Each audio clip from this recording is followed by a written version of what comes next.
Mesas de monitoreo agroclimático, zona del sudeste de la provincia de Buenos Aires. Buenas tardes a todas y a todos. Estamos en una nueva mesa de monitoreo agroclimático para el sudeste de Buenos Aires. Como todos los meses, el propósito de esta mesa tiene que ver con llevar información a los productores, productoras, asesores para la toma de decisiones en lo respectivo a lo agroclimático.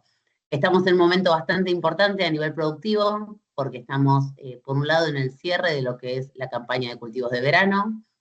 Están, por lo menos acá en la zona, cosechando el girasol en la medida de lo posible, por ciertas, también estamos con cuestiones gremiales vinculadas al costo de los combustibles, entonces la cosecha por lo menos acá está un poco detenida, pero digamos estamos en ese momento y al mismo tiempo la soja de primera también ya se está definiendo.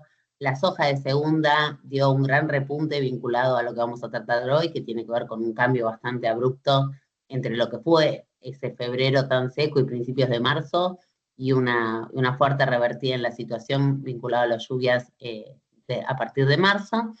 Y el maíz también con algunas singularidades por este periodo seco que atravesó, pero ahora también bastante acelerado, por lo menos lo que estamos viendo en la chacra experimental de Miramar, respecto a lo que es el secado de los granos y el contenido de humedad.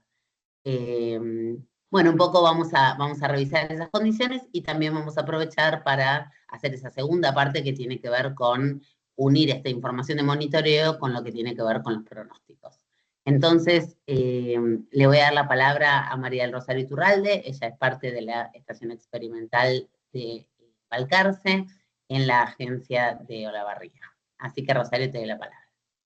Hola, buenas tardes. Bueno, voy a compartir pantalla.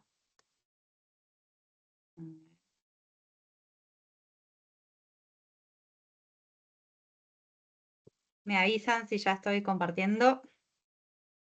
Perfecto. Bueno, siempre dedicamos estos primeros 5 o 10 minutos de las reuniones a hacer un repaso de las condiciones meteorológicas, en este caso un resumen del mes de marzo, que esta información se publica todos los meses en el Informe Mensual Agropecuario de la Experimental Balcarce, que si no les llegó quizás por redes, lo pueden consultar en la revista Visión Rural, que es la revista también digital de la Experimental. Acá les muestro un mapa. Nosotros mostramos información resumida de los 10 partidos, pero bueno, hacemos foco en algunos comentarios de lo que sería el sudeste de la Experimental Balcarce.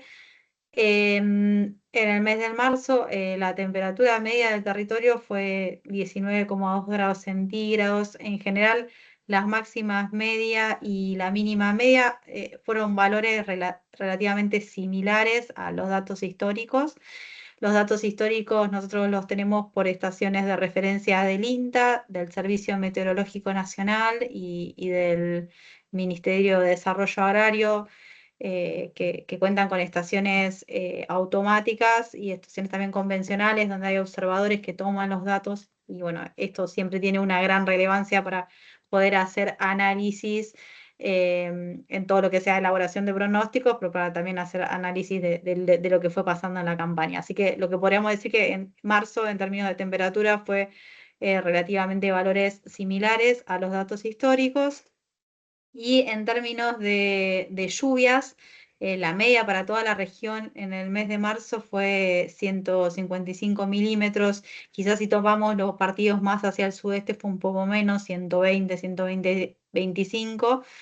Y fueron valores mayores, considerablemente superiores a los históricos, que son de 89 milímetros para la región en el mes de marzo. Y son un poco menores a los de marzo del año pasado, del 2025, que fue un inicio del otoño con eventos mucho más intensos incluso que los de este año, con varias inundaciones, si lo recuerdan. Así que bueno, venimos de 2 marzo con precipitaciones bastante más elevadas en la región. Y en cuanto a lo que es las precipitaciones acumuladas, durante el 2026, estos 3 meses, la media de la región es 229 milímetros, con algunas regiones más hacia el centro-oeste de la experimental, más los partidos de Olavarría, La Prida, Juárez, ya vienen acumulando quizás más de 300 milímetros y más hacia el sudeste, algunos partidos como Balcarce son los que vienen con menos precipitaciones, 122 milímetros. En esta otra imagen pueden ver distribuida esto que les venía comentando que sucedió en el mes de marzo. Las barras celestes son las lluvias de este año, de marzo de este año del 2026, las naranjas las del 2025 y las verdes, un poco lo histórico como para que vean, marzo también de este año, hacia el centro este de la región también hubo eventos más intensos de precipitaciones elevadas en periodos cortos, pero así todo en sudeste también hubo también elevadas precipitaciones.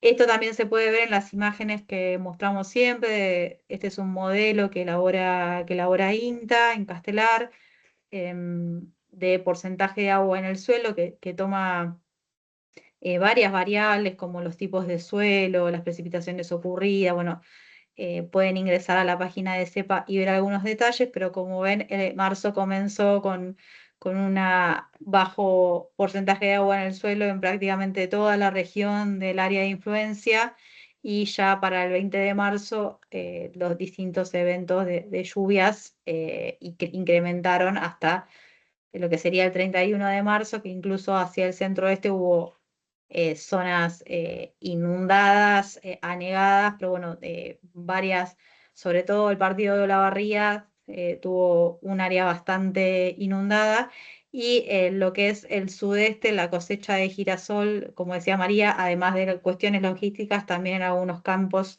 se vio un poco retrasada por cuestiones relacionadas al movimiento de la maquinaria y a la cosecha durante esos días de lluvias. En lo que es el índice de vegetación normalizado, esta es una imagen que tiene valores de entre el periodo del 22 de marzo y el 6 de abril, valores máximos, como pueden ver, en general se ven colores bastante oscuros, índices altos en las zonas más ganaderas, y por ahí los amarillos en esta imagen en particular están zonas agrícolas que están siendo cosechadas, y hay algunas zonas verdes intermedias también de áreas agrícolas que están empezando a entregarse los cultivos. Y la comparativa de índice verde, que es esta otra imagen de anomalía que compara el valor actual de ese periodo de índice verde con los últimos 25 años.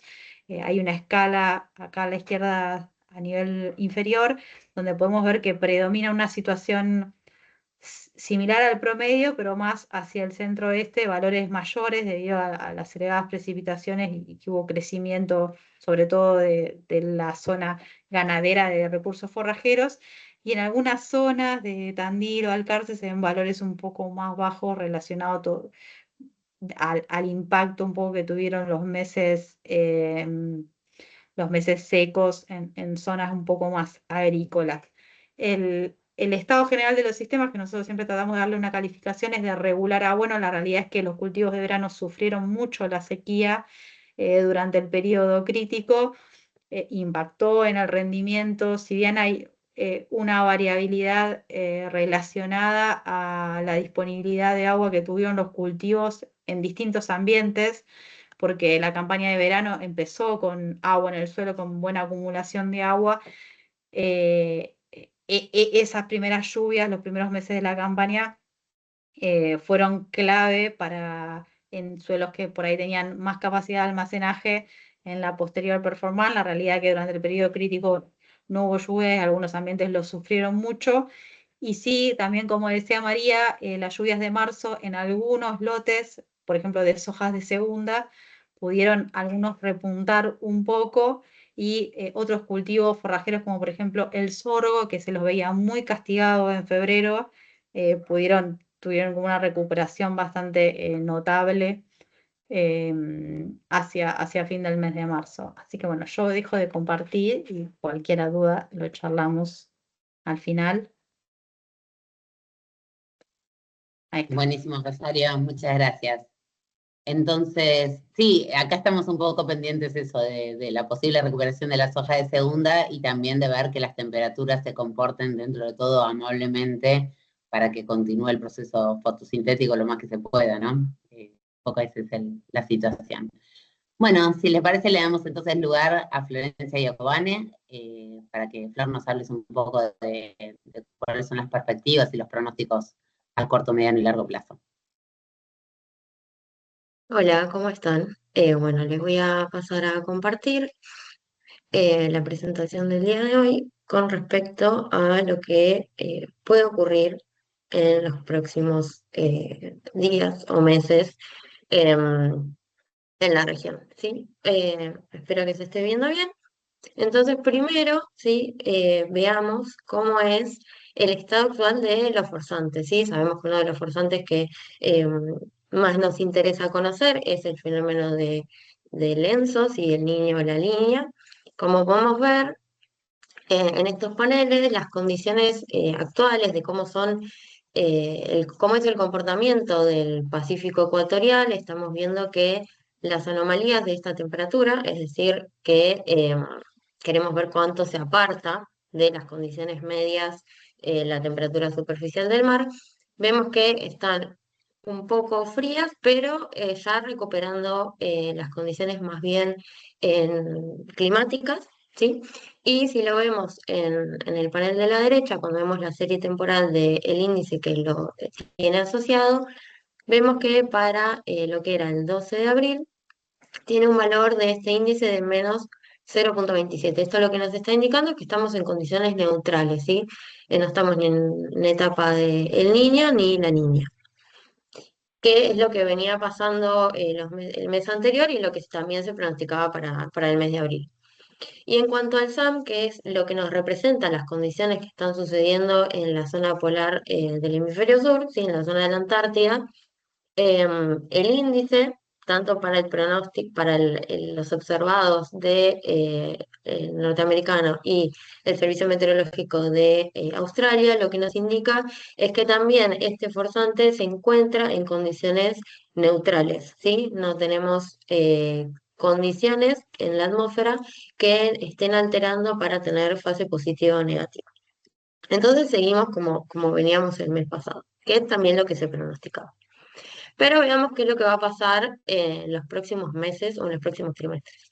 Acá voy a hacer particularmente foco en el ENSO en esta diapositiva, porque bueno, ahí se habla mucho de qué es lo que va a pasar con este forzante en los próximos meses, y en los paneles de la izquierda vemos cómo es el comportamiento del pronóstico que se da de este forzante y muestran tanto el Servicio Meteorológico de Estados Unidos como el de Australia, que a partir de mayo, o mejor dicho, en junio, ya vamos a poder tener o empezar a ver condiciones asociadas al fenómeno del Niño, ¿sí? Eso es lo que nos genera en nuestra región, y en el sudeste de Buenos Aires, es mayor precipitación de lo normal, ¿sí? Entonces, por eso es que vamos a estar atentos a este pronóstico. Y en este caso, en el gráfico de arriba a la derecha, ¿sí? Es el porcentaje de probabilidad de que este fenómeno ocurra, ¿sí? Y vemos que a partir de mayo, junio y julio, ¿sí? Lo que es el final del otoño y principio del invierno, hay aproximadamente un 60% de probabilidad de que esta característica del fenómeno del niño ocurra, ¿sí?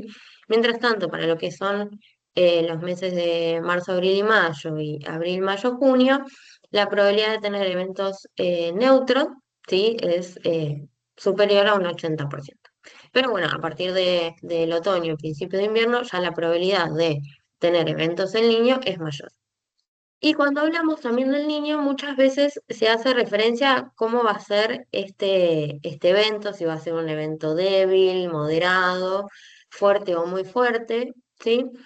Y lo que representa en el panel de abajo, ¿sí? Es que, por ejemplo, a partir de, el trimestre de agosto, septiembre, octubre, es decir, a fines de primavera, fines de invierno, perdón, principio de primavera, la probabilidad de, por ejemplo, tener un niño débil es de un 25%, que sea un niño moderado en este color es entre también cerca de un 40%.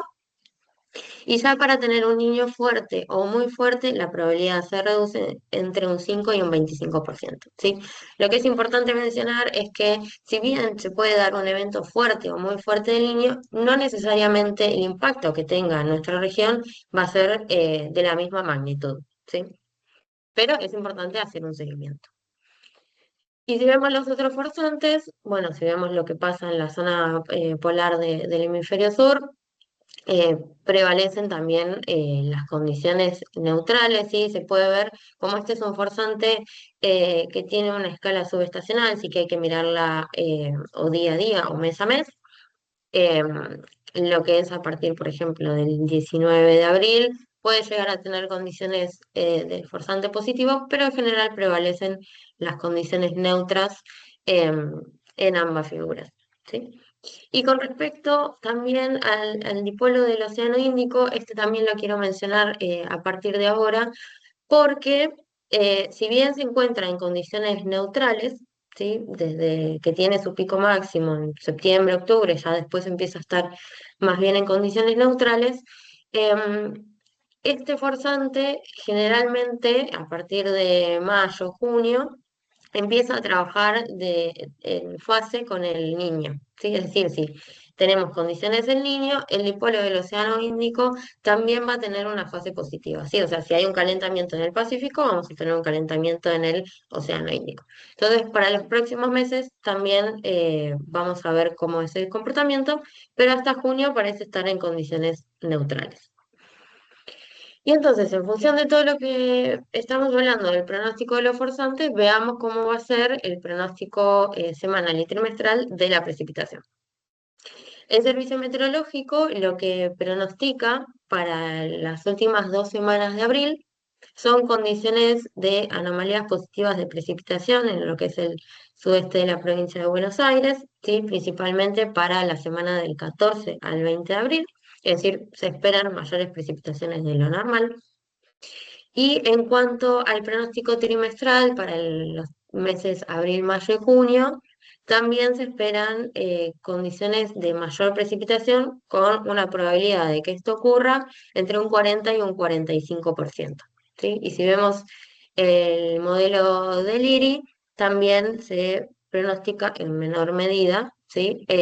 Una probabilidad de tener mayor precipitación de lo normal en un 40%. Si ahora pasamos a la temperatura, si vemos la semana del 14 al 20 de abril, se esperan condiciones de temperatura superior a lo normal, ¿sí? Entre 0,5 y 1 grado. Y para la segunda semana se esperan condiciones más bien normales a lo que respecta a este mes.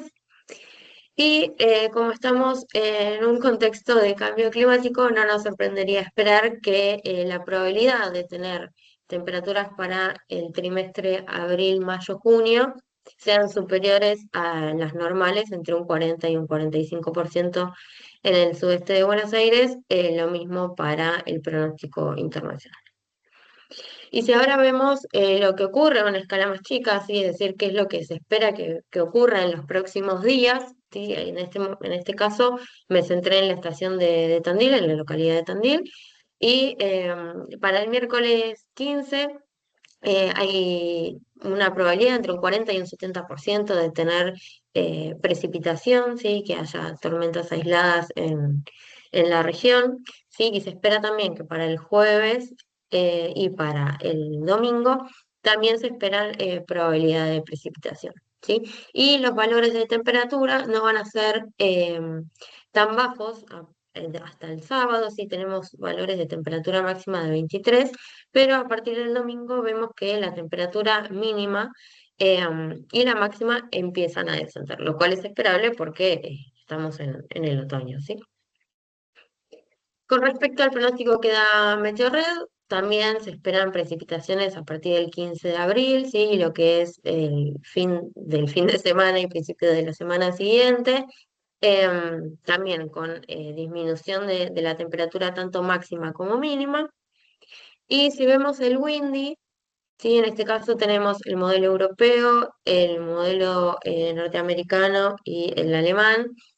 Para el miércoles 15, ¿sí? Los tres modelos pronostican precipitación y después fluctúa mucho dependiendo del modelo que estemos viendo, pero en general para el domingo 19 se esperan también precipitaciones.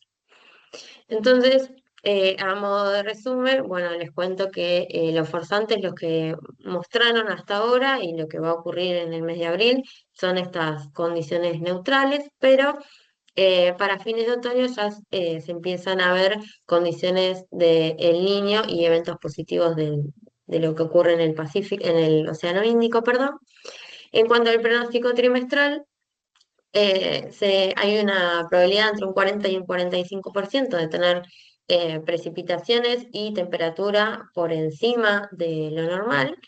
Y en cuanto a un pronóstico de corto plazo, bueno, lo que prevalecen son las condiciones de inestabilidad con altas probabilidades de tener precipitaciones para lo que es el fin de semana. Muchas gracias. Buenísimo, Flor, muchas gracias. Te hago una consulta. Ese pronóstico de los extremos del niño, ¿es un producto nuevo? ¿Está en prueba? Eso, porque digo, ahora está como un poco centrada esta discusión de cómo va a ser ese niño, ¿no? Que ya parece mostrarse con más claridad. Pero un poco eso, ¿cuál es el nivel de certidumbre que nos brinda ese pronóstico? ¿De cuándo se hace? Un poquito esa data. No, se hace bastante tiempo, es un pronóstico que da el Servicio Meteorológico de Estados Unidos. Es, es bastante confiable, ¿sí? Y está bueno para hacer un seguimiento de qué es lo que puede llegar a pasar, ¿sí? Nunca hay que ser alarmista, claramente, si se fijan en lo que yo les mostraba antes, la probabilidad de tener eventos de niños fuertes o muy fuertes es una baja probabilidad, es entre un 5 y un 20%, ¿sí?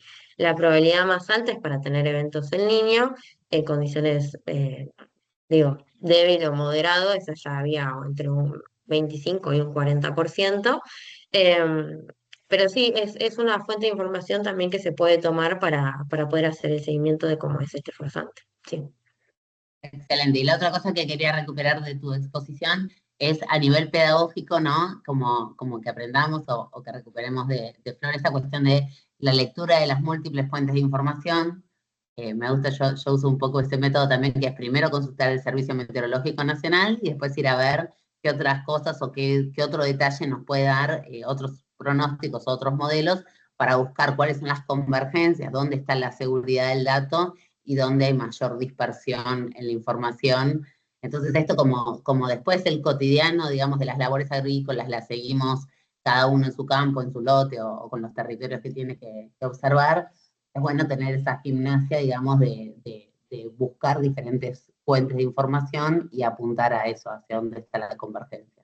Lo mismo que la Sí, la totalmente. multitemporalidad, ¿no? Esto de ir las ventanitas, las diferentes ventanitas entre lo que es una tendencia a una tendencia trimestral a un dato mucho más detallado. Sí, totalmente. Sí, siempre nuestra fuente de información más confiable es la del servicio, claramente. Igualmente, los modelos que son a nivel internacional se basan mucho en nuestros datos, sí, porque sin nuestros datos no van a poder hacer un pronóstico ellos. Entonces, el dato de nuestro país es sumamente importante.